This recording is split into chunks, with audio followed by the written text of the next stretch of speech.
భగవన్నామస్మరణ మించినటువంటి రక్షణ సాధనమే లేదండి.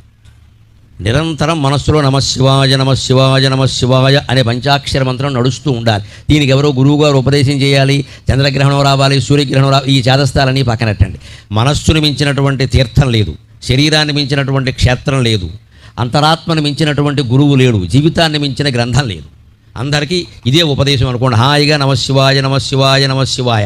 రాత్రి పడుకున్నా సరే నిద్ర పట్టకపోతే నమశివాయ, లేచి మొహం కడుక్కుంటూ ఉంటే నమశివాయ, అన్నం తింటుంటే నమశివాయ, ఎవరన్నా కనపడితే పలకరింపు కూడా నమశివాయ, మీరు ఫోన్ ఎత్తి మాట్లాడవలసి వస్తే నమశివాయ.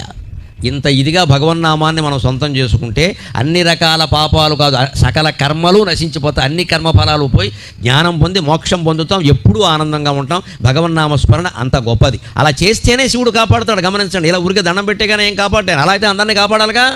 మనం చెయ్యాలి, ప్రార్థన చేయాలి ఖచ్చితంగా. అది ఆర్తితో జరగాలి, కన్నీళ్లు రావాలి ఖచ్చితంగా. కన్నీళ్లతోనే భగవంతుడి పాదాలు గడగాలి.